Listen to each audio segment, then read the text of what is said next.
All right, good evening, guys. So let me just quickly share the screen.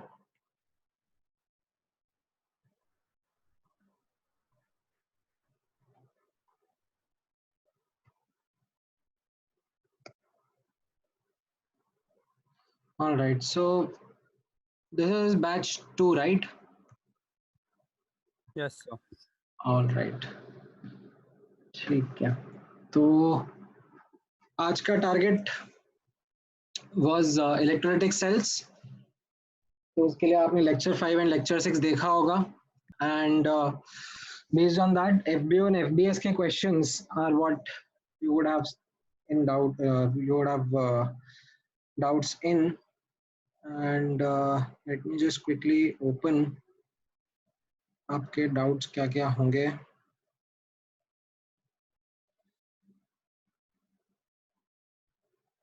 All right, so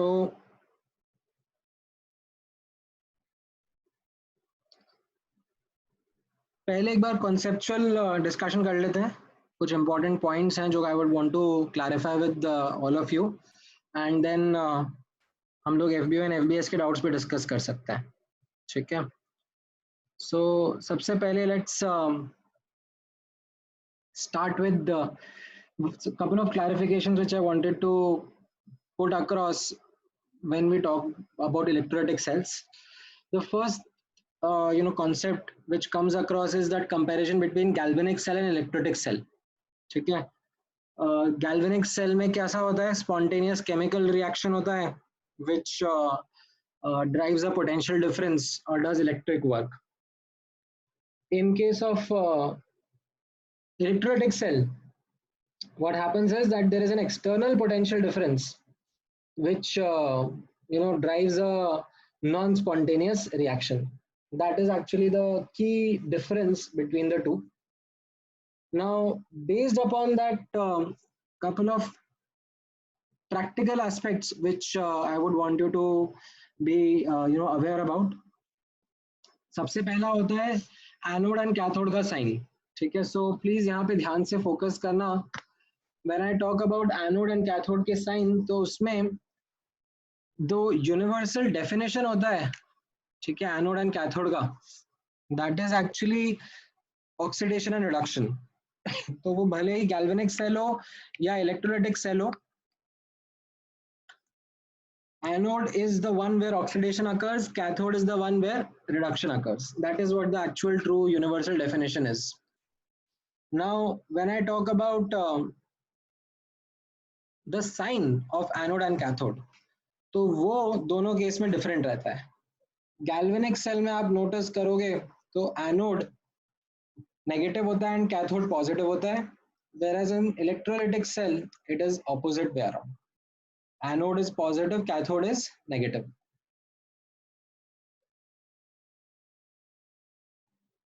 Now, ये एक important point था जो कि आपको clear रहना चाहिए. इसके अलावा अब दोनों की वर्किंग में भी ऑब्जर्व करना, how we are going to see the difference. Actually similarity है, डिफरेंस नहीं है. तो यहाँ पर नोटिस करना, लेट्स से मेरा ये पहले गैल्वेनिक सेल के ऊपर मैं फोकस करता हूँ. ये गैल्वेनिक सेल का सेटअप है. ठीक है. Let me use a mouse ताकि आपको कर्सर दिखेगा. Give me 1 second.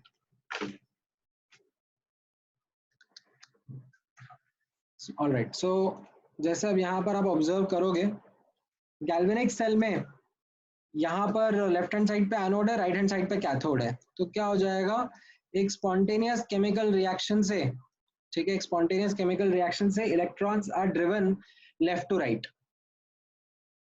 ठीक है. अब ऐसा ही सेटअप इलेक्ट्रोलाइटिक सेल का है. ठीक है. हाँ, आई कम टू द डाउट्स. एक बार अगर ये पिछले वाले से लेकर कोई डाउट है तो पूछो Sanjay. Otherwise, let me complete the explanation of. No, sir, it's from the thing that you're explaining right now. हाँ sir, let me first explain and then उसके बाद एक बार डाउट पूछना. ठीक है. So एनोड गैल्वेनिक सेल के बारे में पहले बात करता. गैल्वेनिक सेल में एनोड एंड कैथोड मैंने आपके लिए डिफाइन कर दिए. and electrons are going in the external part. Electrons are going from anode to cathode. Okay, as you can see, electrons are going from anode to cathode. How are these electrons going? They are driven by a spontaneous reaction. Okay, it's the spontaneous reaction which is driving this electrons का flow. अब electrolytic cell में देखना, electrolytic cell में what I did was I used an external source, and using that external source I have electrons, इसकी polarity external source की मैंने ऐसी लगाई है कि एक्सटर्नल सोर्स अब ऑपोजिट डायरेक्शन में रन कर रहे हैं, इलेक्ट्रॉन्स राइट टू लेफ्ट जा रहे हैं, ठीक है. हाउएवर अब आप नोटिस करना, इलेक्ट्रॉन्स जा रहे हैं राइट टू लेफ्ट, ठीक है. तो यानी कि लेफ्ट वाला कंपार्टमेंट जो है वहां पर इलेक्ट्रॉन्स आ रहे हैं, तो वहां पर होगा रिडक्शन, यानी कि वो कैथोड हो जाएगा, ठीक है. एंड राइट वाला कंपार्टमेंट एनोड हो जाएगा, जहां पर होगा ऑक्सीडेशन, ठीक है. So this is something of an electron का flow that is driven by an external source. However, अब notice करना, if I technically ask you that let me know that does the direction in galvanic cell and electrolytic cell differ? So the answer is actually in both the cases electrons are flowing from anode to cathode only, ठीक है. That is something which is as you can see, ठीक है, दोनों में anode to cathode ही external part में electrons का flow हो रहा है, ठीक है. एक केस में it is driven by a spontaneous reaction, दूसरे केस में it is driven by an external source. अच्छा, अब इंटरनल पार्ट में देखना, इंटरनल पार्ट में क्या हो रहा है सेल के इंटरनल पार्ट में, the flow of current is due to the migration of ions in the salt bridge. अब आप नोटिस करना, गैल्वेनिक सेल वाले पार्ट में एनोड का सोल्यूशन कैसा होता था. एनोड का सोल्यूशन यहाँ पे ऑक्सीडेशन होता था, तो ऑक्सीडेशन होने की वजह से यहाँ पर जिंक का, ऐसे फॉर एग्जांपल जिंक के 2+ आयन सोल्यूशन में आ जाएंगे, तो एक्सेस पॉजिटिव चार्ज आ जाता था एनोड साइड के सोल्यूशन में, ठीक है. तो अनायंस अब एनोड साइड पे फ्लो करते थे. सिमिलरली कैथोड साइड में सोल्यूशन नेगेटिव हो जाता था, तो उसको न्यूट्रलाइज करने के लिए कटायंस फ्लो करते थे. So as you can see, internal part में सॉल्ट ब्रिज के आयंस किस तरीके से मूव कर रहे हैं, cations move to cathode and anions move to anode. Notice करना, in case of electrolytic cell also this is the same thing that happens. Electrolytic cell में भी जहां पर कैथोड है वहां पर क्या हो रहा होगा, रिडक्शन हो रहा है, तो पॉजिटिव आयंस की कमी हो रही है, ठीक है. पॉजिटिव आयंस इलेक्ट्रॉन एक्सेप्ट करके डिपॉजिट हो रहे हैं या फिर लिबरेट हो रहे हैं, तो क्या हो जाएगा, उस पॉजिटिव आयंस की कमी को रिप्लेनिश करने के लिए सॉल्ट ब्रिज से कटायंस कैथोड साइड में आएंगे, एंड एनोड साइड में क्या होगा, negative ions are getting depleted, तो उनको रिप्लेनिश करने के लिए सॉल्ट ब्रिज से अनायंस आएंगे यहाँ पर, ठीक है. So as you can see, यहाँ पर वापस से cations move towards cathode and anions move toward anode. So technically speaking, when I say direction of flow of electrons and direction of flow of ions, दोनों के बीच में same ही रहता है, because the direction is defined as per anode and cathode. That is our reference way of talking. ये समझ में आया working? अब संजय अपना डाउट पूछो. Sir, you had told that the one with higher SRP gets reduced first at the cathode, but the one with the lower SRP gets oxidized first at the anode. But wouldn't that result in the E cell being at a greater value?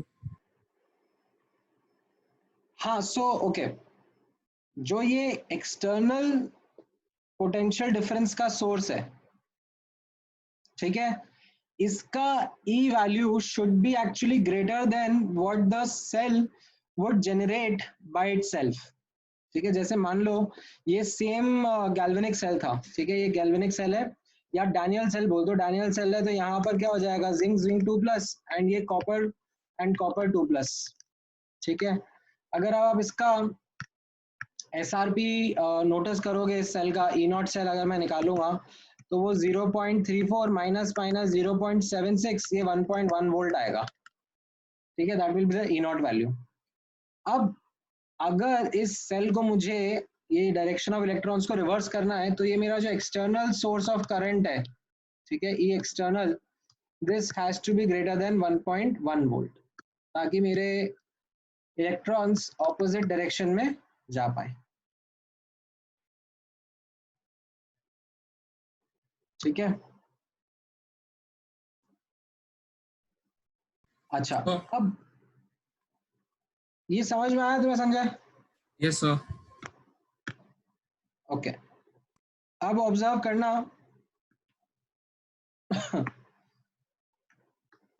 Sir तो basically हमें E nought cell को maximum बनाना रहता है ताकि हम जो ई external लगाए वो मिनिमम लगा सके ना, मिनिमम नहीं, हाँ तो मतलब ई नॉट सेल अगर जब मैक्सिमम होगा तो ई एक्सटर्नल हमें मिनिमम लगाना पड़ेगा ना? नहीं, अगर आपका सेल 5 वोल्ट जनरेट कर रहा है तो आपको उसको अपोज करने के लिए 5 वोल्ट से ज्यादा ही लगाना पड़ेगा ना। आपके पास गैल्वेनिक सेल है। सर नेगेटिव में लगाना पड़ेगा ना?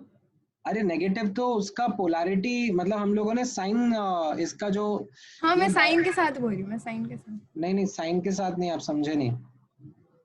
मुझे यहाँ पर क्या चाहिए, ऑब्जर्व करो, मेरे पास में ये सेल में इलेक्ट्रॉन्स, यू कैन से करंट इस तरह जा रहा था। करंट अभी अगर मैं बैटरी ऐसे लगा दूंगा तो ये करंट को अपोज करेगा। ठीक है, तो मुझे चाहिए कि ये करंट ऐसे ना जाके ऐसे जाए, तो मुझे जितना सेल का, गैल्वेनिक सेल का पोटेंशियल था उससे ज्यादा पोटेंशियल डिफरेंस लगाना पड़ेगा ना। हाँ सर वो मुझे समझ में आया, बट मतलब हम मोस्टली ये देखते हैं ना कि कैथोड पे कौन जीता है और एनोड पे कौन जीता है। उसके लिए रुक जाओ, उसके लिए मैं आपको अभी सिंप्लीफाइड अंडरस्टैंडिंग बताता हूँ। ठीक है, वो कौन जीतेगा वाला पार्ट मैं एक बार कवर करता हूँ, नीचे अभी आएंगे हम लोग। अभी एक बार आपको वर्किंग समझ में आया इलेक्ट्रोलाइटिक सेल का? Yes sir. अच्छा यस सर। अच्छा, अब यहाँ पर ऑब्जर्व करना। ठीक है, जो सेकंड पार्ट था इसके आगे का, electrolysis was actually that important part which is an application of electrolytic sales only. ये काफी डिटेल में डिस्कस किया था लेक्चर 5 एंड लेक्चर 6 में, एंड इसको एक्चुअली आप नोटिस करोगे तो 2 पार्ट्स में डिस्कस किया था with 2 objectives in mind. Lecture 5 में हमें primarily given a setup of electrolysis identify करना था कि क्या प्रोडक्ट्स बनेंगे। ठीक है, ये आप लोगों ने लेक्चर 5 में ऑब्जर्व किया था। एंड एक बार अगर आप ये आइडेंटिफाई कर लेते हो तो प्रोडक्ट्स क्या बन रहे हैं, तो फिर उसका न्यूमेरिकल एनालिसिस था कि कितना करंट से कितना मास डिपॉजिट होगा, कितना टाइम लगेगा, and all that was lecture 6 Faraday's law. ठीक है, तो नाउ अब ऑब्जर्व करना, जो लेक्चर 5 में था उसके लिए क्या क्या इंपॉर्टेंट क्राइटेरिया है प्रोडक्ट आइडेंटिफाई करने के लिए। ठीक है, हमारा काम यही था यहाँ पर प्रोडक्ट्स आइडेंटिफाई करने थे। अब लेक्चर 5 में एक्चुअली मैंने भी रिकॉर्डिंग देखी वो, तो what happened is कि I would not say that was the best recording as such, because उसमें गड़बड़ ये हो गया कि मल्टीपल तरीके से एक्सप्लेन करने के चक्कर में ना कंफ्यूजन क्रिएट हो गया। ठीक है, now activity based, SRP based, SOP based, like different तरीके से समझाने के चक्कर में एंड उसका प्रूफ देने के चक्कर में what I realized is that somehow confusion create हो गया, जिसकी वजह से a lot of students still lack the clarity of how to answer. ठीक है, तो what I would want to request is आप लोग सिर्फ एक ही तरीके से identify products as a problem statement को solve करो, and that is only and only based on just reduction potential data. ठीक है, तो यहां पर ऑब्जर्व करना, अब आपको कैसे आंसर करना है। कैथोड पर रिडक्शन होता है, तो यहां पर आप जो भी कंपीटिंग स्पीशीज हैं, it can be ions, it can be water molecules, it can be rod electrode itself, अगर एक्टिव इलेक्ट्रोड है तो सबके केस में all you have to focus is on reduction potential. Cathode के केस में, ठीक है, and this is with sign. अगर आपका हायर रिडक्शन पोटेंशियल है ठीक है, if you have higher reduction potential तो आपका रिएक्शन पहले होगा। ये कैथोड पर हो गया, ठीक है। अच्छा, एनोड पर अब हो तो ऑक्सीडेशन रहा है, ठीक है, तो टेक्निकली मुझे ऑक्सीडेशन पोटेंशियल के टर्म से बात करनी चाहिए और हायर ऑक्सीडेशन पोटेंशियल लिखना चाहिए। बट अगेन बिकॉज आपको रिडक्शन पोटेंशियल का डेटा मिलता है एंड ओपी और आरपी के बीच में साइन का डिफरेंस होता है, तो हायर ओपी मतलब with opposite sign I would say lower RP, lower reduction potential, ये पहले रिएक्ट करेगा एनोड पर, ठीक है। This is something which should be the one and the only way in which you think you should answer the questions. आप active less active वाला part छोड़ दो भले ही, ठीक है। आंसर उनसे भी आएगा but what I realise it that created more confusion. आप सिर्फ रिडक्शन पोटेंशियल के बेसिस पे आंसर दो। Is that clear with everyone? Sir, no, I have a doubt on this. हाँ बोलो। Sir, if we take higher RP at cathode and lower RP at anode, the E cell will become more. The E cell will have a higher value. Yes, sir. Wouldn't that be the purpose? Okay. अब what the question you are asking is actually going into the derivation वाला part, जो मैंने आपको इसके पीछे derivation कराया था, that you know किसका रिएक्शन पहले होगा। सर तो मैं वही बोल रही थी, जब ई नॉट सेल मैक्सिमम होगा तो ई नॉट एक्सटर्नल या ई एक्सटर्नल जो हमें लगाना पड़ेगा वो मिनिमम होगा ना, क्योंकि नेगेटिव करें तो नेगेटिव होगा ना। हाँ मतलब ओके, वही इस मैं बोल तरीके रही से ओके, इस तरीके से आप बोलना चाह रहे हो। तो यहाँ पर अब नोटिस करना संजय, ठीक है, नित्या ने वैसे उसको सही तरीके से एक्सप्लेन कर दिया है, नित्या को वो पार्ट समझ में आ गया है, बट मैं तुम्हें एक बार वापस से समझा देता हूँ। यहाँ पर देखो, यहाँ पर आप ऑब्जर्व करना, जब हम एक गैल्वेनिक सेल के बारे में बात करते हैं, ठीक है, गैल्वेनिक सेल का E naught cell is SRP cathode minus SRP anode, ठीक है। और you can say, चलो अपन आरपी के टर्म्स में बात करते हैं, अभी ज्यादा कंफ्यूज नहीं करते हैं, आरपी के टर्म्स में चलते हैं, ठीक है। अब मुझे किस तरीके से ऑब्जर्व करना है गैल्वेनिक सेल को, ताकि मैं इलेक्ट्रोलाइटिक सेल की अंडरस्टैंडिंग कर सकूं। अभी गैल्वेनिक सेल जो है, ठीक है, उससे इलेक्ट्रॉन्स जा रहे थे लेफ्ट टू राइट, ठीक है। अब मुझे इसको इलेक्ट्रोलाइटिक सेल में कन्वर्ट करना है, यानी कि मुझे ऑपोजिट पोटेंशियल डिफरेंस लगानी है। अरे अरे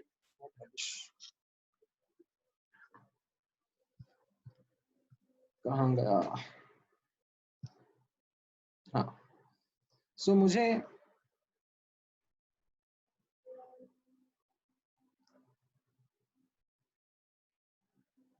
कहाँ गया है वो जो लिखा था मैंने अभी जस्ट, गायब ही हो गया क्या?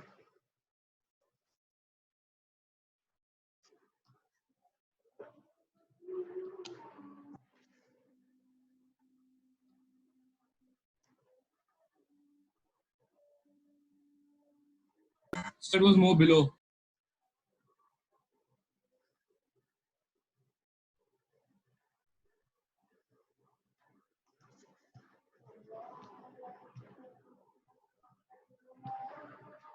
What rubbish,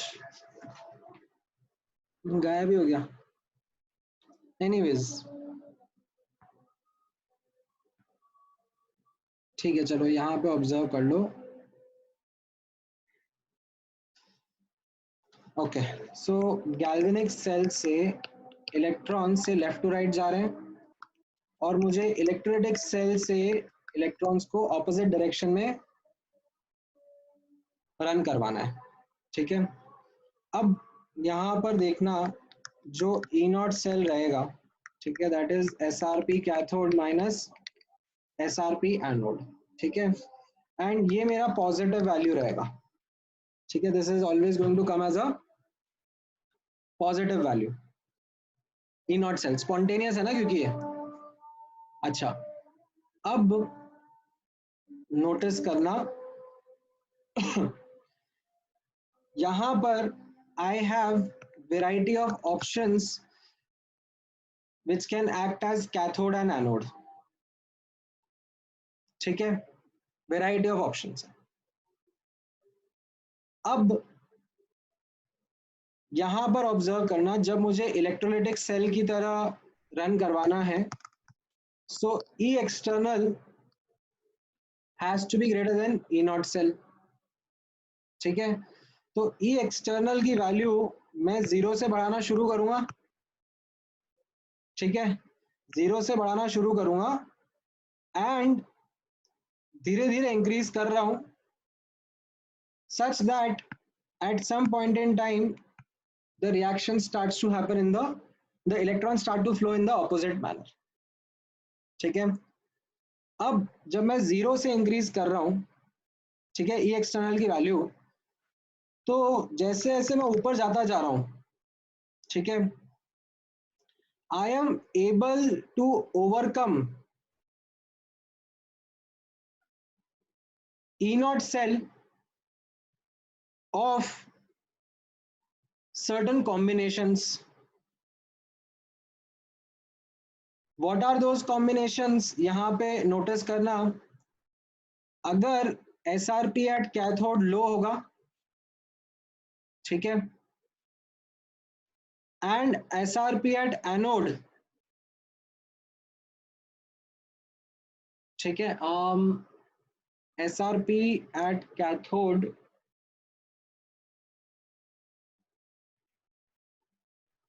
वापस से मैं भी कंफ्यूज हो गया, एक minute, S R P at cathode low होगा and S R P at anode high होगा,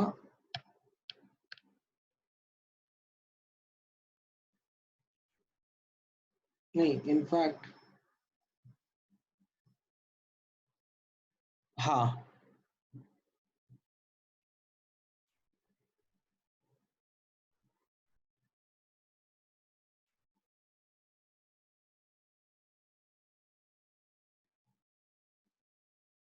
S R P at cathode low होगा एंड उसके लिए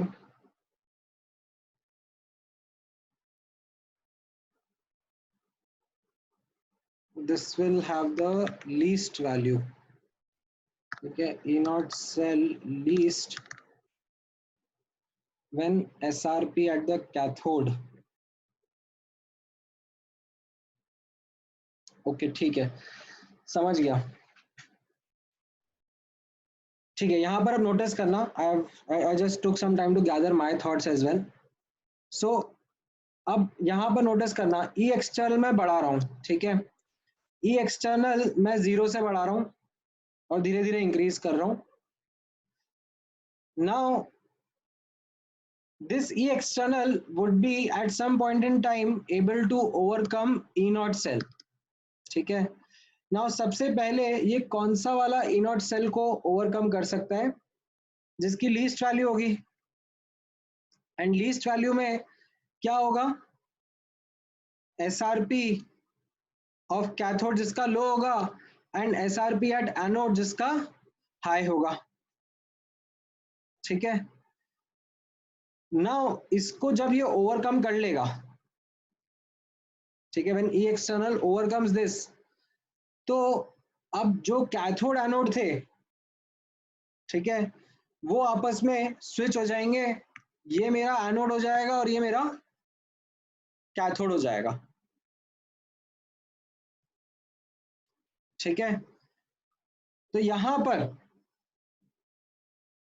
what I would say as the reaction that will be happening first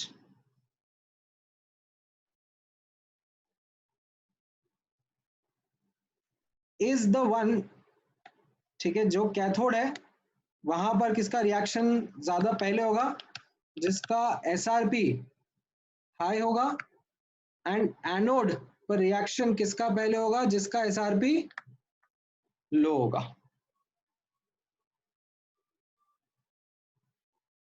ये explanation समझ में आया? Yes, sir. ठीक है। So with this point clear, what I wanted to highlight is that instead of going with activity based understanding, आप ये reduction potential के basis पर ही अंडरस्टैंडिंग डेवलप करो। अच्छा, अब इसमें एक दो एक्सेप्शंस हैं जो भी मैंने क्लास में हाईलाइट करे थे, which are pertinent to over potential और over voltage as we say. जैसे ये क्लासिक एग्जांपल था, एक तो NaCl वाला और एक दूसरा वो मर्करी इलेक्ट्रोड वाला, ये आपको ध्यान में रखना है। तो इसमें नोटिस करना, जैसे ये NaCl का इलेक्ट्रोलिसिस हो रहा था, कॉन्सेंट्रेटेड NaCl का यूजिंग इनर्ट इलेक्ट्रोड, तो कैथोड पर Na प्लस और H2O में H2O जीतता है, and that is what we see as the product कि H2O का रिडक्शन होता है और उससे हाइड्रोजन गैस रिलीज होता है। एनोड पर Cl माइनस और H2O में, ठीक है, एनोड पर Cl माइनस एंड H2O में व्हाट वी फाइंड इज और what we observe is that thermodynamically H2O जीतना चाहिए था, बट प्रोडक्ट Cl2 गैस निकलता है, ठीक है, दैट वाज द ऑब्जर्वेशन। तो इसके पीछे का रीजन मैंने एक्सप्लेन किया था वीडियो लेक्चर्स में using the concept of over voltage, ठीक है। अगर किसी को समझ में आया है तो can you let me know कि क्या समझ में आया है, and if required I will build over that.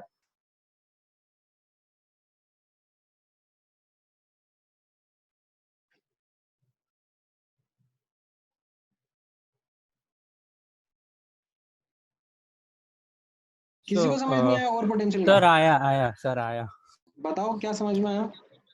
So basically, when the electrolysis happens, the at the start the H2O is the one that reacts first, but the reaction is kinetically very slow. So to increase the speed, we increase the potential difference. But after one point, what happens is that the reaction of Na plus gets feasible. Na plus नहीं, Cl minus. Sorry, Cl minus. So the reaction of Cl minus becomes feasible, and that becomes favored then. And we will only consider the reaction of H2O after that point only if the reaction only if it is given that it is highly diluted.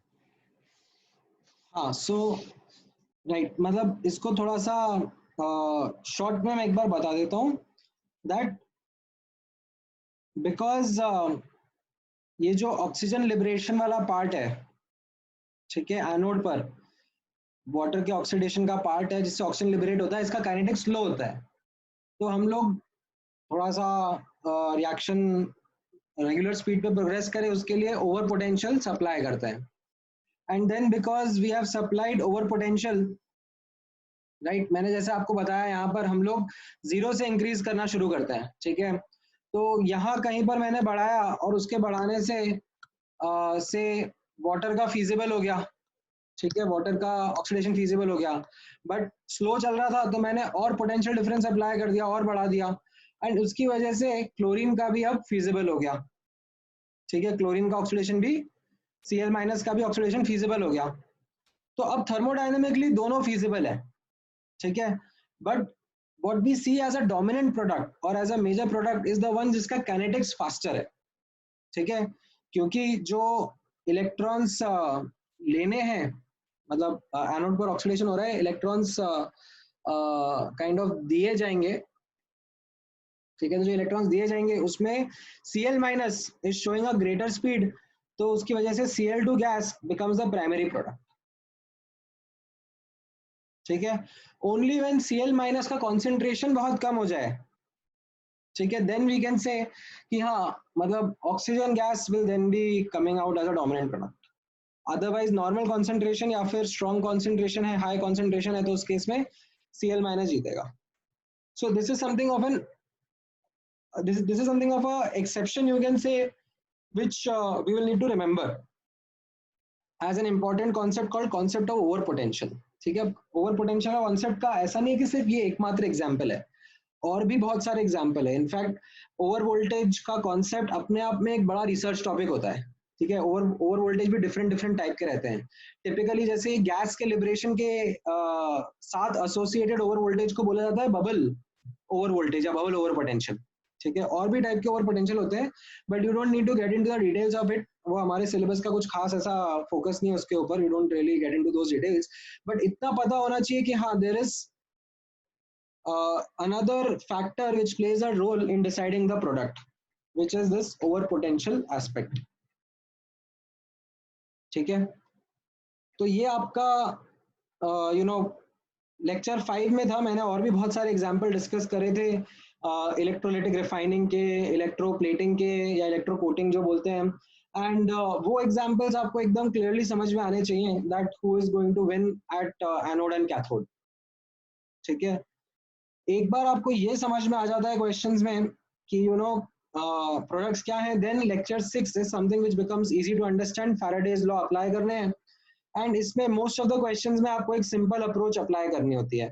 आपको equivalents equate करने होते हैं। ठीक है, and these equivalents of substance are equal to what, they are equal to IT by 96500 into eta। ठीक है, और this you can say is Q in farad, charge in farad, which is also equal to number of moles of electrons।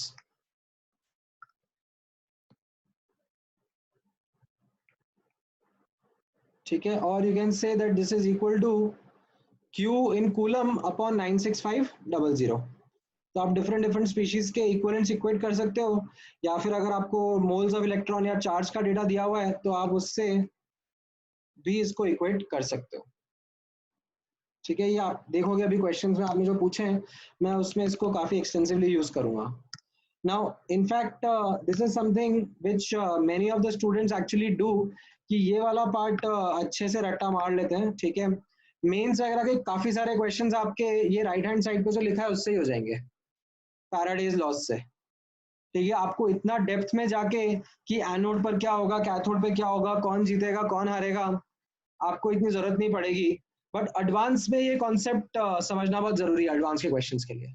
Mains के question में ना बस आपको ये अगर न्यूमेरिकल क्वेश्चन पूछे जा रहे हैं तो चुपचाप इक्विवेलेंट्स इक्वेट कर दो, डोंट बॉदर मच अबाउट क्या होगा क्या नहीं होगा। जो क्वेश्चन में दिया होगा वो हो रहे होंगे, उनके इक्विवेलेंट्स इक्वेट करो और आंसर निकालो। ठीक है, if sometimes you have non redox species तो एन फैक्टर वगैरह निकालने को नहीं बैठ रहा है, स्पेक्टेटर आयन का मोल्स वगैरह पूछा जा रहा है तो भी कोई दिक्कत नहीं है, फिर आप मोल कंसेप्ट अप्लाई कर लो, mole upon coefficient equal to mole upon coefficient लिख दो।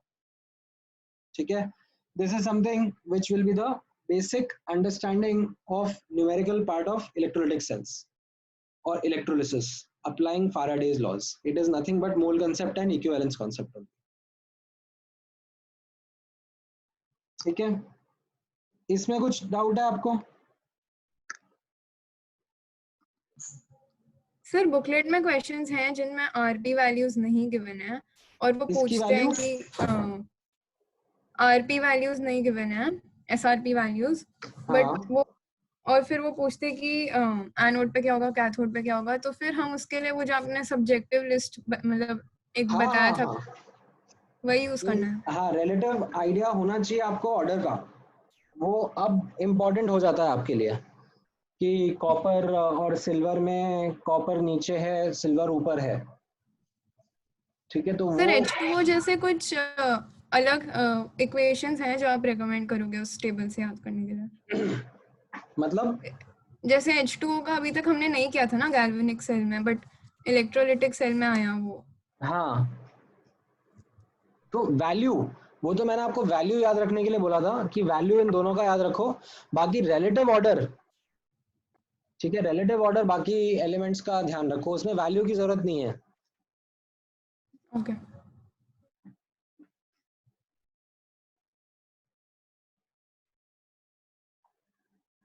ऑलराइट, और कोई कॉन्सेप्चुअल डाउट है इसमें? तो टोटल उसमें हाँ नहीं मतलब इसी में जो लेक्चर 5 और लेक्चर 6 में था, क्योंकि थ्योरी के पर्सपेक्टिव से मुझे बस इतना लग रहा था क्लैरिफिकेशन इंपॉर्टेंट है। अगर कुछ और आपको पूछना है तो डेफिनेटली पूछो। हाँ सर, सेकंड लॉ का मेरे को समझ में नहीं आया। सेकंड लॉ का क्या था स्टेटमेंट?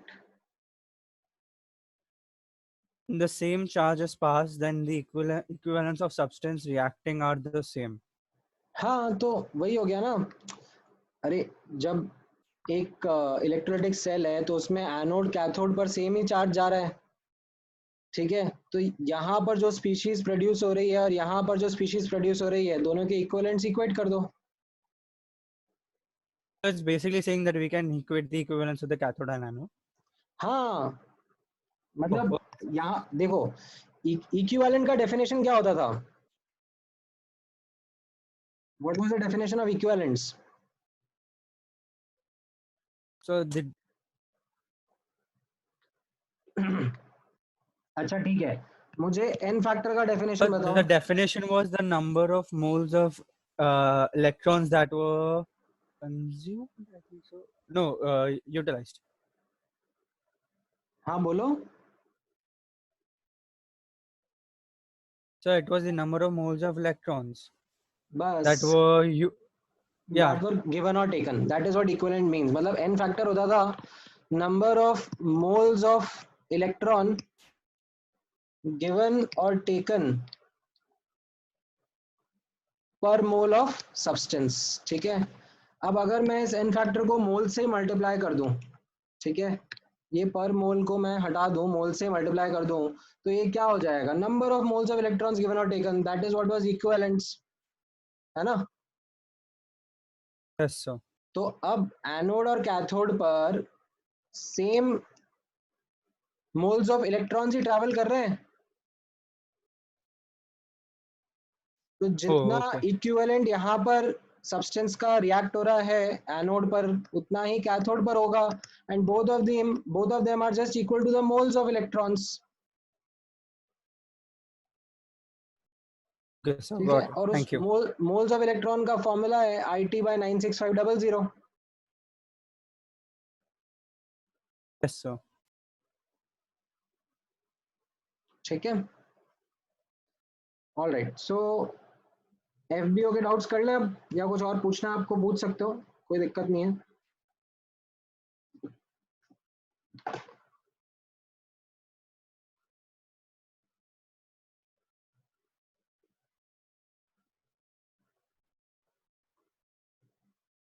चलो ठीक है, एफबीओ के डाउट्स करते हैं।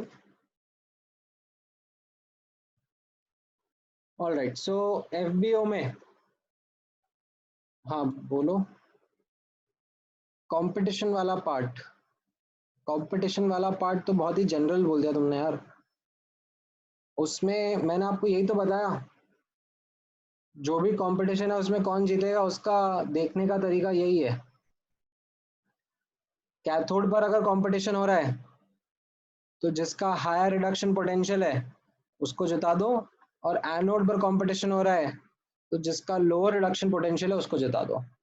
बस आप इतना ध्यान रख लो तो आपके लिए कैलकुलेशन आसान हो जाएंगी।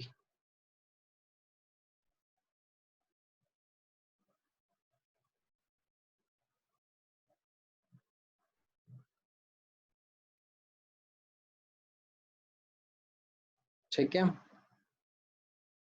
बाकी फिर अभी ऑब्जर्व करना, मैं कुछ क्वेश्चंस में और इस चीज़ को बार बार यूज़ करूँगा तो देखना आपको समझ में आएगा।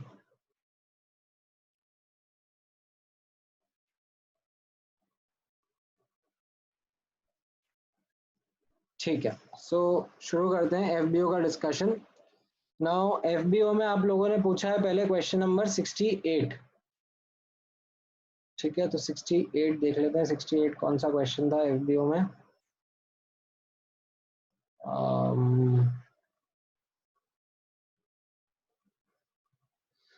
कॉपर सल्फेट का इलेक्ट्रोलिसिस हो रहा है यूजिंग कॉपर इलेक्ट्रोड्स।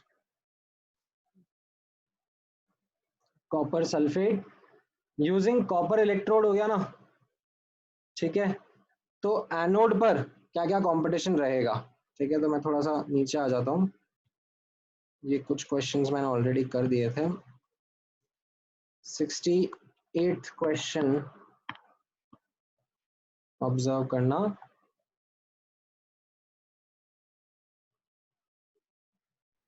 तो एनोड पर, ठीक है, there is a competition between the copper electrode, sulphate ions and water molecules, ठीक है। वाटर मॉलिक्यूल से बेसिकली जो H+ आयंस है, इनके बीच में कंपटीशन है, ठीक है। अब अगर आप इनका SRP का डेटा देखोगे, ठीक है, SRP का डेटा देखोगे so this will be 0.34 plus 0.34, ठीक है। ये आपका कुछ प्लस 2 पॉइंट समथिंग आएगा, ठीक है। Sanjay, if you want me to kick you out of the class, then go ahead, show me your face one more time and I'll kick you out of the class.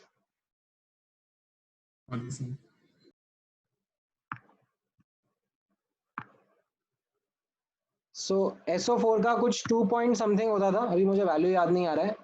And H2 का कितना होता था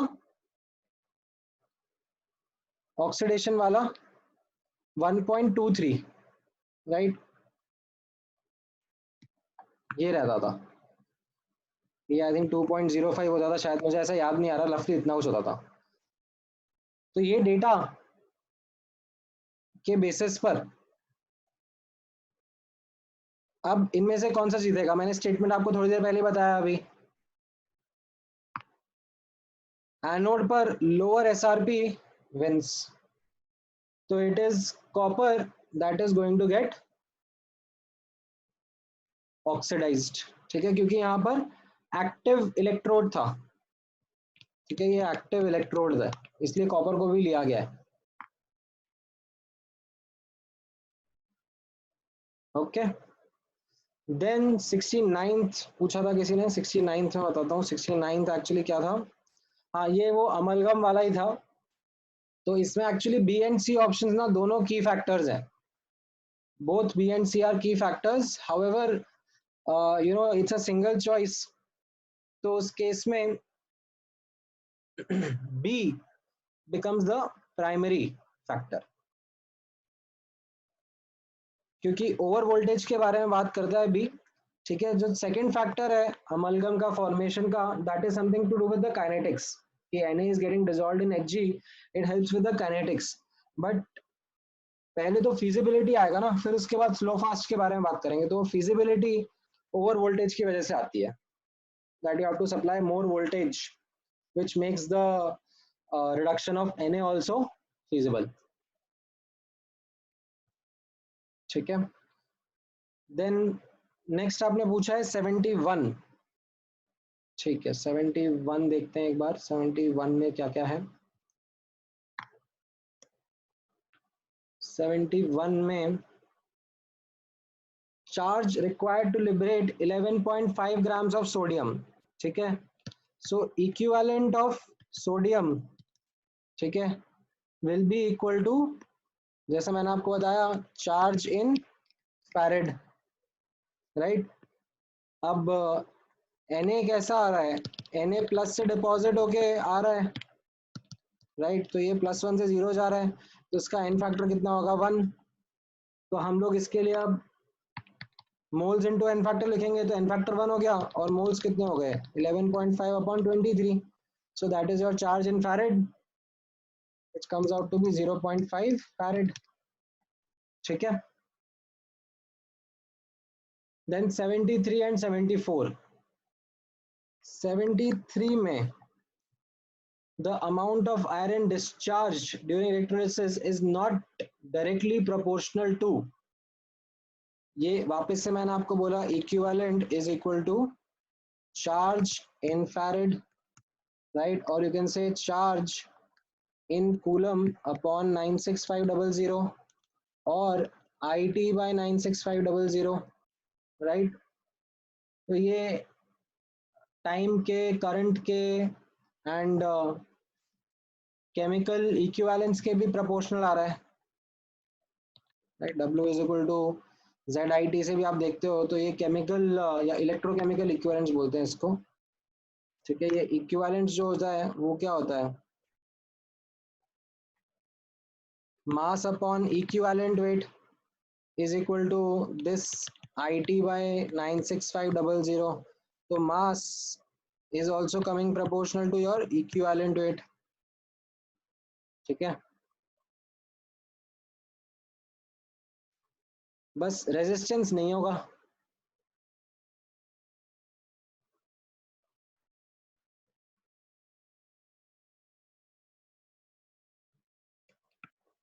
then 74th भी आपने पूछा है, when the same quantity of electricity is passed through the solution of different electrolytes in series, the amount of product obtained are in proportion to their atomic weight, chemical equivalent, gram molecular volume, gram atomic ions. So इसमें अभी यही हो गया ना, this is second law का statement itself, मतलब equivalent बराबर equivalent रहेगा, राइट। सो इक्विवेलेंट्स क्या होता है, moles upon equivalent weight, right. तो मोल्स का जो रेशियो रहेगा, moles 1 upon moles 2, that will be equal to equivalent weight 1 upon equivalent weight 2, इन्हीं का रेशियो रहेगा, दैट्स इट।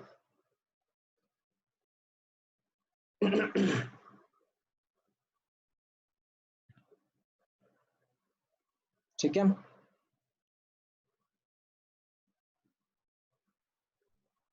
देन 76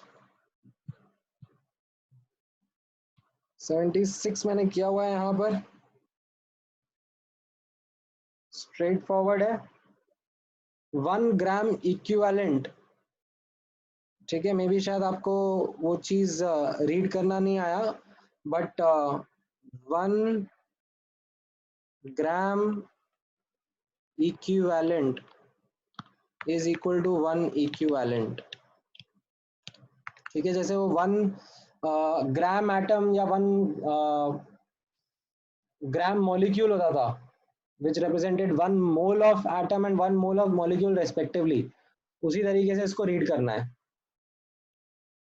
तो 1 ग्राम इक्विवेलेंट मतलब 1 equivalent, and that is equal to eta IT/96500।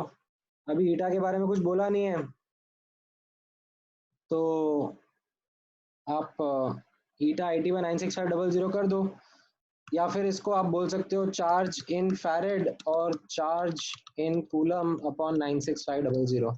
तो accordingly you will get that C option becomes your correct answer,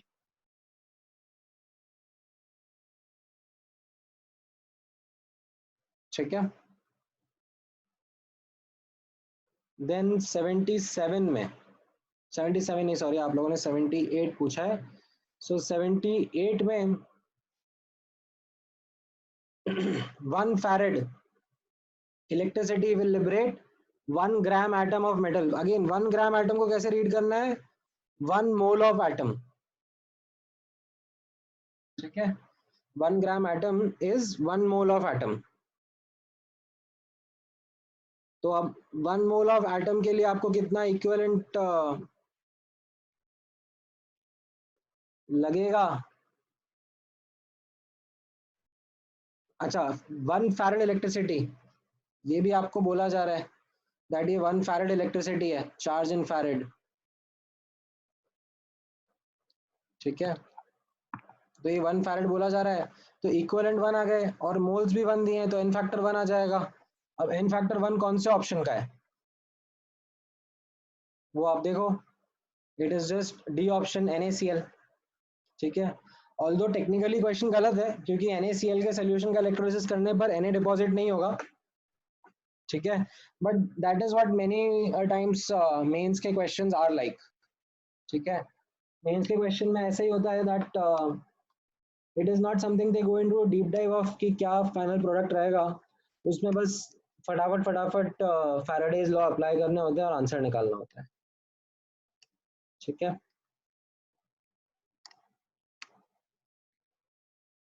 तो 78th question था ये। Then 80th question भी पूछा आप लोगों ने। 80th क्वेश्चन में नोटिस करना, पूछा जा रहा है कि एक इलेक्ट्रोलिटिक सेल है और उसमें करंट पास कर रहे हैं, Ag2SO4 है, प्लैटिनम इलेक्ट्रोड्स है, तो एनोड पर O2 लिबरेट हो रहा है और कैथोड पर Ag डिपॉजिट हो रहा है, तो दोनों के इक्विवेलेंट्स बराबर है, ठीक है। अब जो कैच है यहाँ पर वो एक्चुअली एन फैक्टर में देखना, अगर आपको शायद ये स्ट्राइक नहीं हुआ होगा, तो O2 कैसे बन रहा है, H2O से बन रहा है, तो उसका एन फैक्टर 4 आएगा, ठीक है, और Ag प्लस से Ag डिपॉजिट हो रहा है, उसका एन फैक्टर 1 आएगा। तो जब आप इक्विवेलेंट्स इक्वेट कर रहे हो तो moles into n factor में just take these correct n factors into account and you'll get the answer, ठीक है। then 82 में वापस से सेम थॉट प्रोसेस, आपको एसिडुलेटेड वाटर से H2 लिबरेट हो रहा है, ठीक है, तो हाइड्रोजन +1 से 0 जा रहा है, तो n factor of hydrogen is 2, तो अब आप equivalent of H2 equal to IT/96500 कर दो, which is left hand side पर इक्विवेलेंट्स क्या हो जाएंगे, मोल्स, ये मोल्स हो गए आपके into n factor 2 equal to IT/96500, you will get the value of the current.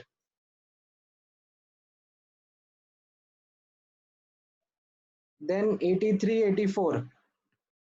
83 में भी ऑब्जर्व करो, 83 में कैसा है, आपको बोला है electric current is pass through aqueous solution which of the following will decompose. अब इसमें ना थोड़ा सा नॉलेज यही है कि urea, glucose and ethyl alcohol, ठीक है, they are neither acid nor base nor salt, ठीक है। ये जो इलेक्ट्रोलाइट होते हैं टिपिकली ये आपके एसिड बेस या सॉल्ट रहते हैं, ठीक है, टिपिकली। तो अब अगर ये केस नहीं है तो ये नॉन इलेक्ट्रोलाइट की कैटेगरी में डाल सकते हो आप, तो उस केस में आयंस ही नहीं आएंगे सोल्यूशन में, आप करंट पास करोगे तो हार्डली कुछ इलेक्ट्रोलिसिस का रिएक्शन दिखेगा।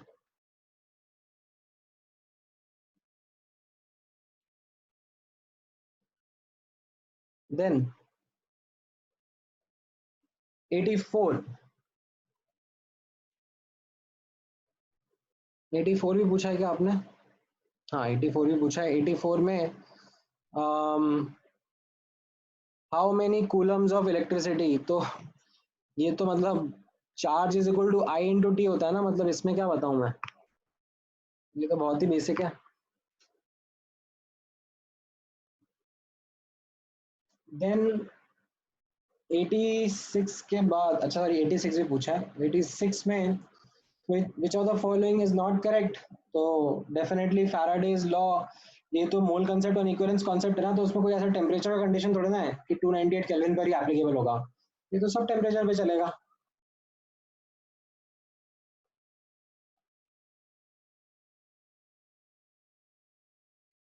देन 89th, नहीं 89th आप लोगों ने नहीं पूछा, आपने 92 पूछा है, ओके। सो 92 कैसा है, 3 फैरेड इलेक्ट्रिसिटी है, ठीक है, इसको मैंने आपको बोला कि आप ये भी लिख सकते हो,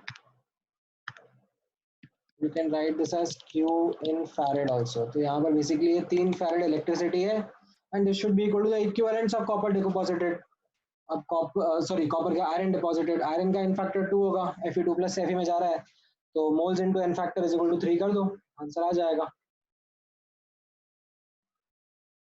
देन 94 एंड 95, ओके, सो 95 है, 94 नहीं करा है यहाँ पर।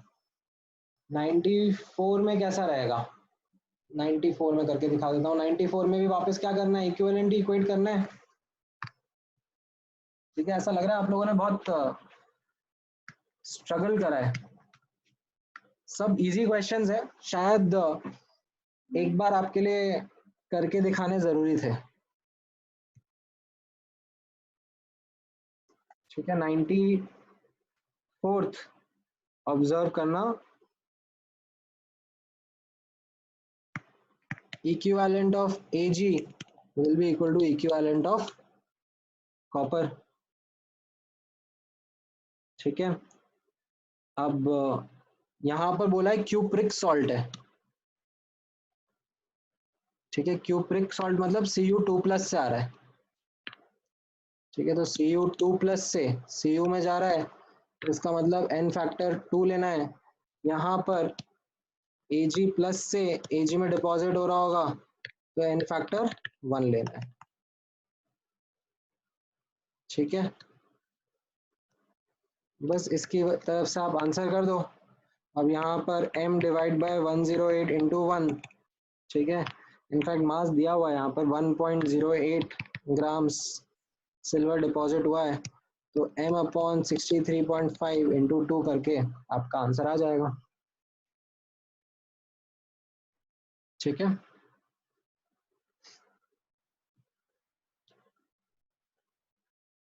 All right, then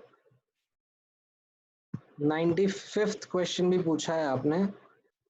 95th question में वापस से 1 ग्राम एटम, 1 ग्राम एटम मतलब 1 मोल ऑफ एटम्स।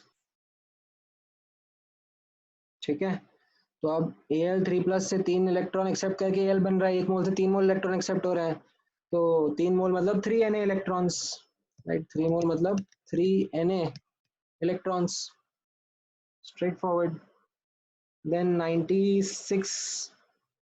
96 में कैसा है, how many minutes will it take to plate 2.19 grams of chromium।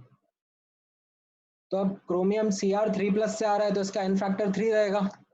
ठीक है, n फैक्टर 3 है, उसको आप यहाँ पे यूज करो, n फैक्टर इंटू मोल्स हो जाएगा, mass upon atomic weight, that should be equal to IT by 96500। Data आपके सामने है, टी आप निकाल सकते हो। ठीक है, देन 97 ग्राम इक्विवेलेंट का मतलब वापस से वही हो गया ना।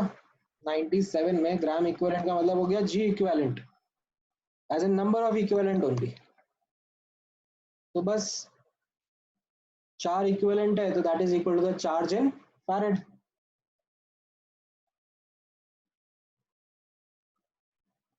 ठीक है, तो 98 में आप देखोगे नाइट्रोबेंजीन से एनिलीन बन रहा है, तो ये नाइट्रोबेंजीन का फॉर्मूला है, ये एनिलीन का फॉर्मूला है।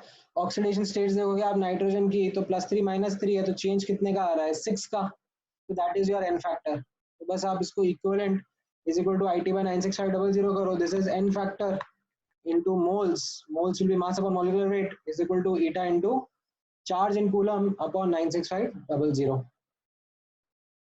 right। 99 में भी कैसा है, 1 gram atom again 1 mole of atom है, राइट। तो कितना चार्ज लगेगा उसको आप कॉलम में लिख लो, equivalent is equal to charge in coulomb upon 96500। ठीक है, एकदम सिंपल सिंपल क्वेश्चंस हैं ये। देन 100 में भी वापस से वही करना है। अभी 100 मैंने पहले नहीं करा, बट वापस से कर देता हूँ यहाँ पे आपके लिए। 100 में कैसा करोगे, आपको बोला जा रहा है cost of electricity required to deposit 1 gram of Mg is this much and 10 gram में कितना लगेगा। ठीक है, तो 1 divided by 24 into 2 is equal to Q which is equivalent to 5 rupees. ठीक है, अब मुझे अगर 10 ग्राम एल्यूमिनियम डिपॉजिट करना है, मतलब 10 by 27 इंटू 3, तो this will be equivalent to how much rupees. अब आप क्रॉस मल्टीप्लाई करके आंसर कर दो, है ना। Is this clear? Yes sir. Okay, तो 102 3 4 ये भी स्ट्रेट फॉरवर्ड ही है। दो में 102 में देखो आपको नंबर ऑफ इलेक्ट्रॉन्स दिए हैं, तो उससे आप मोल्स ऑफ इलेक्ट्रॉन बता दो, and this is the moles of electron which is actually what equivalent का डेफिनेशन इज। देन 103 में अब इक्विवेलेंट बराबर होंगे और इनके एन फैक्टर आपको पता ही है, तो मोल्स का रेशियो आ जाएगा। ठीक है, सेम चार्ज पास हो रहा है तो सेम इक्विवेलेंट रहेंगे सबके। 104 में क्रोमियम +6 से 0 जा रहा है तो एन फैक्टर 6 हो गया। बाकी equivalent is equal to IT196500 करना है। अब इक्विवेलेंट क्या हो जाएगा, moles into N factor, moles हो जाएगा mass upon atomic mass, and mass लिखेंगे वॉल्यूम इनटू डेंसिटी। तो ये सब डेटा अप्रोप्रिएट यूनिट्स के साथ में यूज करना, ठीक है, सब सेंटीमीटर में करो, ताकि डेंसिटी का आप डेटा फिर सेंटीमीटर, इसमें यूनिट्स का खास ध्यान रखना पड़ेगा। जिसका आंसर नहीं मैच कर रहा होगा उसने प्राइमरीली यूनिट्स में गड़बड़ कर दी होगी, सब कुछ सेंटीमीटर में करो। ठीक है, ताकि मास ग्राम्स में आ जाएगा एंड फिर कैलकुलेशंस बैठ जाएंगी। ठीक है, तो ये आपका FBO का पार्ट था। अच्छा, अभी FBS पे आ जाते हैं। ठीक है, FBS में क्या क्या डाउट्स है आपके, देखते हैं एक बार। ऑल राइट, सो यहाँ पर 38 से था, 35 भी अगर आपका डाउट है तो 35 भी सॉल्व कर देता है। देखो एक बार 35 पे क्या रहेगा।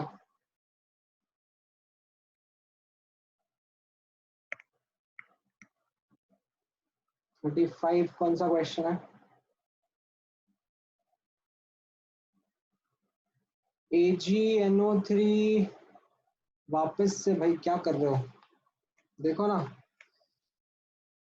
ये 80 सरफेस एरिया हो गया, ठीक है, centimetre square into 5 into 10⁻⁻⁴ centimetre, ये वॉल्यूम हो गया, इंटू 10.8 ग्राम पर सेंटीमीटर क्यूब। ठीक है, तो ये मास हो गया बेसिकली ग्राम्स में, डिवाइड बाय 108 करूंगा तो ये मोल्स हो जाएंगे, इंटू एन फैक्टर 1 हो जाएगा, तो ये आपके इक्विवेलेंट्स हो जाएंगे, is equal to 2 into P/96500। तो इससे आपका टाइम आ जाएगा सेकेंड्स में, जो आप आंसर कर सकते हो। ठीक है, बस यूनिट्स का ध्यान रखना होता है। बाकी 38 में अच्छा क्वेश्चन है। 38 में कॉपर सल्फेट का इलेक्ट्रोलिसिस हो रहा है एंड रिएक्शंस भी आपको दिया हुआ है। ठीक है, क्या क्या एनोड पर क्या क्या कैथोड पर। अगर आप इनिशियल देखोगे कॉपर 2+ सल्फेट और H+ का कॉन्सेंट्रेशन तो आपको ये मिलेगा। ठीक है, H+ इनिशियली है नहीं, ऑलमोस्ट 0 ही है, क्योंकि अभी रिएक्शन हुआ नहीं है। अब जैसे ही मैं इलेक्ट्रोलिसिस करूंगा तो क्या हो जाएगा, कॉपर 2+ आयंस डिपॉजिट हो रहे हैं तो इसका कॉन्सेंट्रेशन डिक्रीज होगा। ठीक है, कॉपर 2+ का। सल्फेट आयन स्पेक्टेटर है तो वो तो अनअफेक्टेड रहेगा। ठीक है, बोला गया है कि वॉल्यूम चेंज नहीं हो रहा है, तो मोल्स चेंज नहीं हो रहा है, वॉल्यूम चेंज नहीं हो रहा है, तो कॉन्सेंट्रेशन चेंज नहीं होगा। H+ आयंस प्रोड्यूस होंगे as you can see on the reaction at anode, तो इसका कॉन्सेंट्रेशन बढ़ेगा। ठीक है, अब इसका एनालिसिस देख लेते हैं। तो पहले कॉपर पे फोकस करते हैं, तो कॉपर कितना डिपॉजिट होगा, उसके इक्विवेलेंट्स हम लोग IT196500 से इक्वेट कर देंगे, तो उससे हमें मिल जाएगा that the moles of Cu deposited they come out to be 1/1000। ठीक है, 2 टाइम्स को इधर लेके आ जाएंगे, ये 1/1000 डिपॉजिटेड मोल्स आ जाएंगे। इनिशियल मोल्स 5/1000 है। ठीक है, 5 मिलीमोल्स थे एक्चुअली, 50 ml 0.1 मोलर सोल्यूशन, मतलब 5 मिलीमोल्स से मतलब 5/1000 मोल्स है। तो बचेगा कितना कॉपर, 4/1000 मोल्स या 4 मिलीमोल्स। ठीक है, तो कॉपर 2+ का फाइनल कॉन्सेंट्रेशन क्या हो जाएगा, millimoles upon volume in ml, that is 4/50 molar. ठीक है, अब H+ बी पार्ट में H+ के ऊपर फोकस करना है। ठीक है, ये कितना H+ का कॉन्सेंट्रेशन रहेगा। अब बट H+ क्या स्पेक्टेटर आयन है, तो इक्विवेलेंट की जगह मैं अब moles upon in fact coefficient equal to moles upon coefficient लिख देता हूँ। एनोड का रिएक्शन देखो आप, एनोड के रिएक्शन में दिख रहा है आपको, H+ का कोफिशिएंट भी 4 है और इलेक्ट्रॉन्स का कोफिशिएंट भी 4 है, तो moles upon coefficient equal to moles upon coefficient, तो moles of H is equal to moles of electron which is IT/96500। तो ये 0.965 इंटू 200/96500 हो गया। ठीक है, इससे आप कैलकुलेट करोगे मोल्स ऑफ H+ आ जाएगा, जिससे आप कॉन्सेंट्रेशन भी बता सकते हो। क्लियर है? ठीक है, देन आपने 39th नहीं पूछा, ठीक है। 40th में कैसा है, सीरीज में कनेक्टेड है। अगर दो सेल सीरीज में कनेक्टेड है तो सेम का चार्ज जा रहा है उनके थ्रू, यानी कि इक्विवेलेंट इक्वेट कर सकते हो। तो एक के अंदर O2 जो निकलेगा और दूसरे के अंदर Ag जो होगा, उनके इक्विवेलेंट इक्वेट कर सकते हो, कोई दिक्कत नहीं है। वापस से यहाँ पे फोकस करना, O2 का n फैक्टर 4 रहेगा, ठीक है, क्योंकि H2O से O2 आ रहा है, -2 से 0। ये गलती आप शायद कर रहे होगे O2 का n फैक्टर लेने में। तो इससे आपको Ag का मास मिल जाएगा। दोनों A पार्ट B पार्ट इस तरीके से सॉल्व हो जाएंगे, ठीक है। देन 44th क्वेश्चन पूछा है आपने, 44th, ओके। यहाँ पर 44th नहीं पूछा किसी ने, 44th में सॉल्व कर देता हूँ। 44th में क्या था,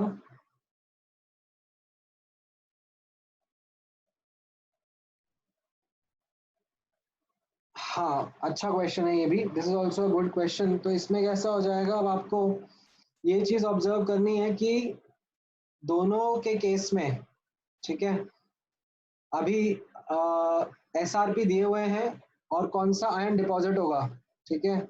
सो अंडर स्टैंडर्ड स्टेट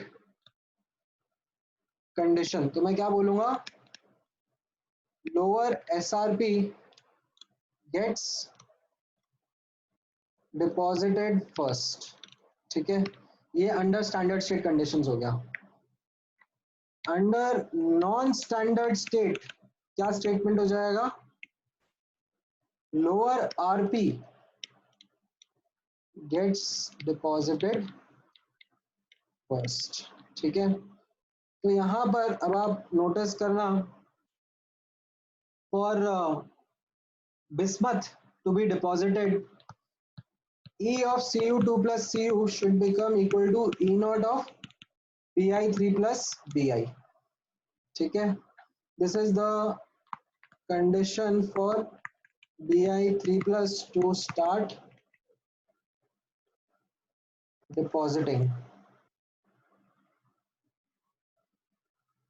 ठीक है। इसके लिए स्टैंडर्ड कंडीशन क्यों दी है, क्योंकि इसके लिए एक्चुअली ये आयन 1 मोलर कॉन्सेंट्रेशन में ही प्रेजेंट है अभी। However, copper 2 plus स्टार्टिंग में 1 मोलर था, बट अब चेंज हो जाएगा, तो ये हो जाएगा E naught Cu2 plus Cu minus 0.0591 by 2 log 1 upon Cu2 plus, ठीक है। अब आपके पास में ये डेटा है, ये डेटा है, तो आप कॉपर 2 प्लस का कॉन्सेंट्रेशन निकाल के बता सकते हो, ठीक है। तो ये आपका 44th क्वेश्चन हो गया। देन 45th करा है मैंने यहाँ पर, नहीं 45th भी नहीं करा है, मैं 45th बता देता हूँ आपको।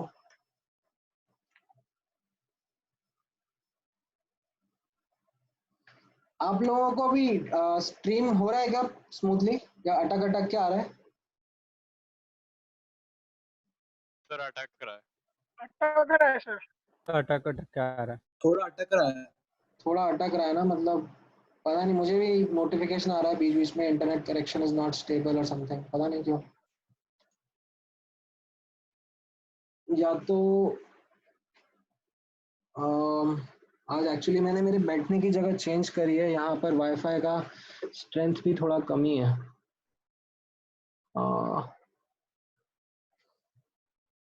थोड़ा सा लेट मी, या तो give me 1 second guys.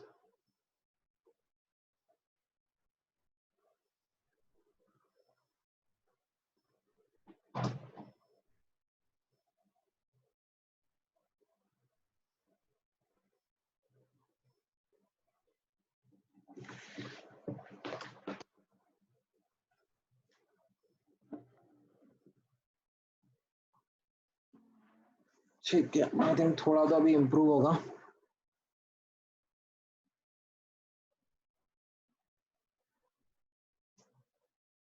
Alright, सो 45th क्वेश्चन आप लोगों ने पूछा था। 45th क्वेश्चन में देख लेते हैं क्या था। 2 amp 60 minute electrolyze copper from copper 2 plus at this potential, तो एक एक करके आंसर करते जाओ ना. Q in coulombs will be IT upon 96500, and this will be equal to moles of Cu into उसका n factor 2 रहेगा, or you can say mass of Cu upon 63.5 into उसका n factor 2, right? And power is equal to क्या होता है, ऐसा होता है ना ये, पावर का फॉर्मूला क्या होता था,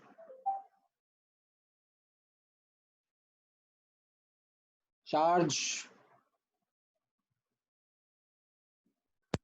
नहीं, एनर्जी पर यूनिट टाइम. तो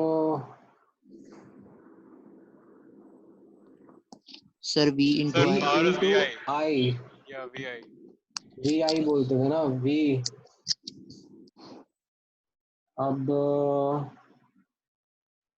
हाँ एक्चुअली आपको ठीक है, हाँ VI, V दिया हुआ है, ठीक है, तो ये आपका आंसर आ जाएगा. Then 46th and 47th. 46th मैंने करा है क्या, नहीं, 46th भी बता देता हूँ. 46th में कैसा रहेगा,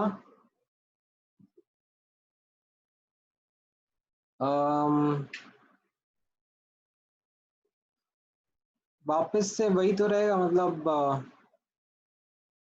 what is the mass, so mass upon atomic mass, ये मोल्स हो जाएंगे, इनटू n फैक्टर 2 रहेगा, is equal to IT by 96500. ठीक है, इसको आप यूज करोगे तो आपका आंसर आ जाएगा. देन 47,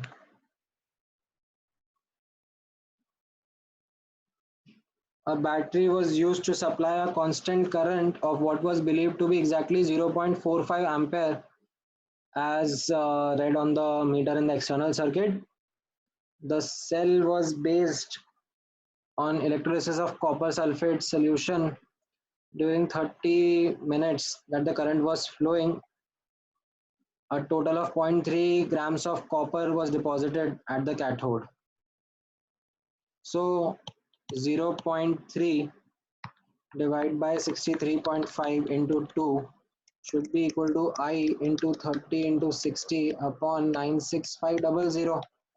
ठीक है, ये I versus 0.35 एम्पेयर को कंपेयर करो एंड परसेंटेज एरर बता दो कितना रहेगा. कैलकुलेशन ये है तो सिंपल. ठीक है, एंड देन 49th क्वेश्चन में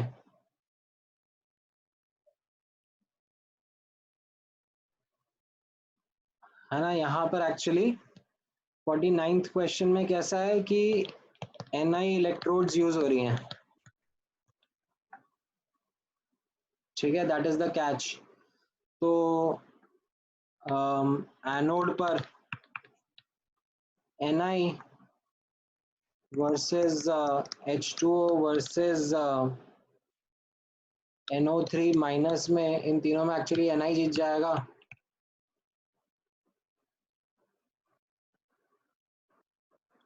है ना, एंड कैथोड पर भी Ni2 plus ions versus Ni versus H2O में Ni2 प्लस ही जीत रहा है.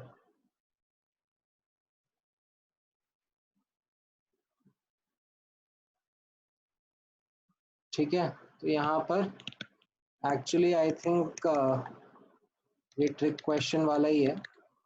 आपका Ni का कॉन्सेंट्रेशन चेंज नहीं होता है. ये 49th में यही आंसर है ना इसका. Yes, sir. हाँ, तो इसमें ऐसा Ni2 plus concentration does not change. ठीक है, इसके ऊपर वाला जो क्वेश्चन था उसमें एक्चुअली इनर्ट इलेक्ट्रोड्स नहीं थे, मतलब जो ये वाला अपन ने करा था ना अभी 46 वाला, this was with inert electrodes, तो उसमें एनआई कंपटीशन में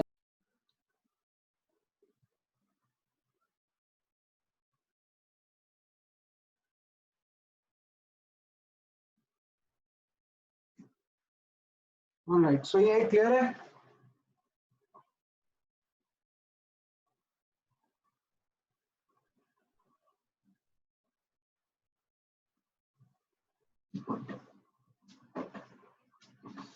आई थिंक यही डाउट्स थे आप लोगों के प्राइमरीली। इसके अलावा कुछ पूछना है आप लोगों को?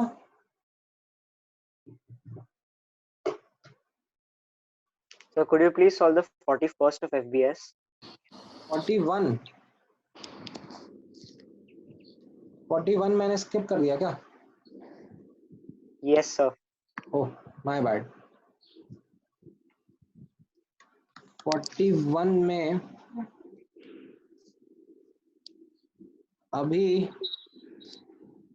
कैडमियम डिपॉजिट हो रहा है, ठीक है, and how long will it take? So mass of cadmium upon 112.4, ठीक है, ये मोल्स हो गए, एन फैक्टर 2 रहेगा क्योंकि कैडमियम 2+ से आ रहा है। This is equal to IT by 96500, ठीक है, मतलब ये आपको दे रखा है 5 एम्प। अच्छा, अब मास ऑफ कैडमियम क्या होगा? मास of cadmium upon mass of cadmium plus mass of Hg,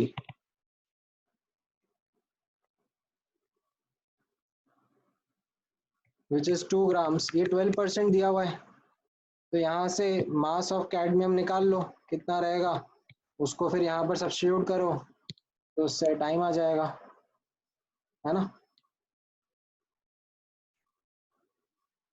Yes, sir. Thank you. ठीक है, और कोई question guys? So question number 48. हाँ 48 भी अच्छा क्वेश्चन है। 48 मैंने एक्चुअली अभी थोड़ी देर पहले सॉल्व करा था। तो इसमें देखो कैसा है ना, जो बलून है उसके ऊपर फोर्स ऑफ बोयेंसी लगता है, ठीक है, तो ये फोर्स ऑफ बोयेंसी ऊपर लेके जाता है, ठीक है, और ये जो उसके नीचे पेलोड है ये नीचे लेके आएगा, तो ये दोनों जब बराबर हो जाएंगे, that is the condition we are solving for. And payload और बलून दोनों का मास ले लिया, बलून में एक्चुअली रबर और जो भी गैस होगी इनसाइड उसका, अब रबर का डेटा नहीं है तो हम सिर्फ गैस का ही मास ले लेते हैं, ठीक है। अब गैस का मास और फोर्स ऑफ बोयेंसी होता है क्या? Wait of air displace. तो अभी एयर का मास कितना हो जाएगा? Volume into density, volume of balloon जितना एयर डिस्प्लेस हो रहा है into density of air, and balloon के अंदर जो गैस है उसका भी मास कितना होगा? Volume of balloon into density of gas inside which is H2। अब डेंसिटी को हम लिख सकते हैं PM/RT, दोनों तरफ PM/RT लिख दिया, एंड ये जो P इंटू V/RT होगा ये क्या हो जाएगा? This will correspond to the number of moles of hydrogen gas, ठीक है, दैट इज प्रेजेंट इनसाइड।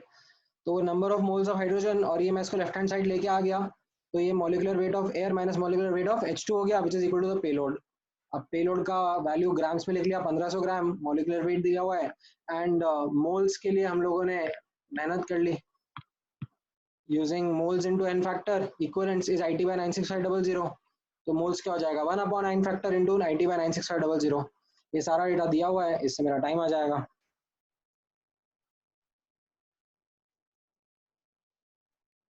ठीक है।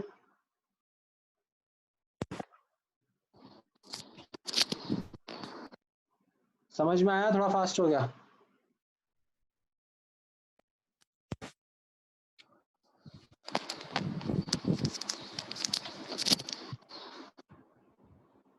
ठीक है, ऑल राइट। और बताओ, कुछ और कॉन्सेप्चुअल डाउट है आप लोगों को? इन केस नहीं तो ये आपका टारगेट है नेक्स्ट क्लास का। I am not asking you to now see आगे का लेक्चर, बट मतलब आई वाज होपिंग कि मतलब आप लोग अभी डाउट्स पूछोगे काफी सारे, क्योंकि ऐसा होता है इलेक्ट्रोलिटिक सेल जब पहली बार पढ़ते हैं तो ये इक्विवेलेंट और चार्ज और फैरेड और ये सब में काफी कंफ्यूजन रहता है. But I hope after this doubt discussion, ठीक है, many of those doubts are now clear for you. तो अब आप डिफिकल्ट क्वेश्चंस अटेम्प्ट कर सकते हो from the electrolytic cell. So that is what I have given as a homework. ठीक है, अज्यूमिंग 2 लेक्चर्स होंगे नेक्स्ट क्लास में, तो हमारा नेक्स्ट वीक में, तो हमारा अगले जो बचे हुए लेक्चर्स हैं आप देख सकते हो और उनके न्यूमेरिकल्स भी आप अगले वीक में ही सॉर्ट कर सकते हो. ठीक है, सो अगले वीक में आपका इलेक्ट्रोकेमिस्ट्री खत्म हो जाएगा. ठीक है, is this clear Okay, sir. Guys? So for the next week we don't have to watch any videos? हाँ, फॉर द नेक्स्ट क्लास अभी I am not asking you to watch आगे का videos. I am asking you to solve these difficult questions first. ठीक है, आप भी difficult questions कर लो और आपके पास टाइम अगर बच जाता है तो go ahead and watch. I don't have a problem. Okay. ठीक है, but I would want you to first do these difficult questions. ठीक है, एंड इसी ऑर्डर में करना. सॉल्व एग्जांपल्स भी अच्छे हैं, रीड मत करना, उनको सॉल्व करने की कोशिश करना, तो आपका अब लेवल बढ़ता जाएगा धीरे धीरे with electrolytic cells as well.